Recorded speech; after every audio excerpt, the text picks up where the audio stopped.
Don't marry a man that doesn't listen to you. No. What? Don't marry a man in whose sight your opinion does not matter. Don't marry a man that dishonors you. Don't marry a man. Just sit beside my daughter. There's a seat there. Don't marry a man that raises his hand. Sit down so that I can see the people. Yes, we thank you, ushers. You do a lot. It's not easy to stand. Don't marry a man that raises his hand while you are dating. And then he attempts to beat you. And then you, no. It's in. Don't marry a man that dishonors you in the presence of your friends and your family members. Don't marry a man that you cannot respect. Respect is one of the greatest needs of a man, not food. You can get food anywhere. Not sex. You can get sex anywhere if he's not born again. It's respect. Don't marry a man you cannot respect. And don't marry a man that disrespects you. Disrespect begins with the way the man speaks to you. His body language. What did you say? And some of you, because you want to marry at all costs, you pretend as if these things do not appear. Marriage does not change people. Marriage amplifies what people are. Just like money. Just like money. Money is neutral. It takes on the character of whoever owns it. So don't say he will change. He will change after marriage. He will not change.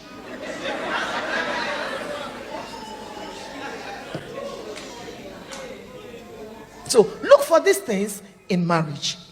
Submission is you are a heavy duty person. You have something and then you hand over the control, the leadership. To me, Bible submission is strength put under control. It's not subjugation. Sit down, stand up. No. That's not submission. And then you are cringing. I was at the hotel this morning to have breakfast at the restaurant, and at a point I was almost in tears. I noticed a particular couple. That lady was all covered, and then she was going to eat. Her husband was nothing on the man's face, and she had this veil. So even put the fork in her mouth, she will use one hand to hold it. You won't believe it. At a point I said, Jesus, please come. Come, women are suffering too much. What is this? To eat. Because of what? Louis Vuitton or Gucci? Or diamond drink? That's not right. Don't go into a marriage where you'll be caged though. It's a lifetime frustration. Better stay single than be wrongly married. I can say here, maybe when Daddy Adejumo comes, he can correct me. I can almost say that your marriage may determine whether you will make heaven. I'm telling you. Because there is no institution in this world where your Christianity is tried like the institution of marriage. Please, look very well before you get married. There are some demon possessed. There are two kinds of husbands. Great husbands and small husbands. And I'm quoting the Bible. It's in the book of Esther chapter 1.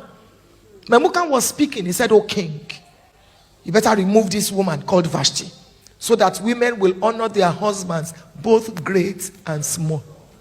Is that not in the Bible? There are great husbands and there are small husbands. Now that you are married and you're a heavyweight woman, don't flaunt your weight and your greatness to dishonor your husband. Yes, ma. There's some women, they want to go out because they are more blessed financially than their husbands. You will hear things like, "I'm going out now, don't finish the beans." So you just be saying things so that people will know you are the one that bought it. It's a sin. Don't demoralize your husband. Don't belittle him. He may be going through some stuff now, but things change. And God is coming for him too. Honor him so that when the man comes out of the storm, he looks back and he says, "Thank God for my wife." Yes, ma. That's I told you when I was starting this message that I give the highest honor to my husband, the highest. Sometimes I wake my husband up with a love song from his sleep. I'm touching his body, I'm touching his hair, and I'm singing a love song to him. The man is waking up. Good morning, darling. What do you want? Ask me up to half of the kingdom. I said, I'm not even asking for anything. I just want you to know that you have honor. My husband's cutlery is different. His glass cup is different. His plate is different. He's a king in that house. Some of you will serve your husband's food as if he's a dog. You put the rice, put the stew on top, put dodo, put meat, give him. But when guests are coming, you bring out all the special dishes. And once you put salad here, put this one there, put that one here. And once they are gone, you remove all the whatever. You stack them. You worship them. Some people will come and inherit when Jesus comes. I didn't mention anybody. Honor him. It doesn't matter who I'm speaking with on the phone. My husband comes in. I'll tell the person, can you hold on? It does not matter who the person is. Your Excellency, welcome. Are you okay? Yes, okay. Okay, darling, just give me a few minutes. Your husband is your Excellency. From today, when you get home, change. Put a little fish in your mouth. Tiptoe. Come behind him.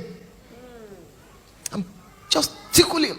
Sometimes when I do that, my husband, I said, you're not even a virgin. Bring romance to your home. Sometimes put that fish in his mouth, just tiptoe and come behind him and cover his face with your two hands. Some of you, romance has grown wings and flown out of your marriages. All you do is come to church. Praise the Lord. Oh, sing, go, sing, go.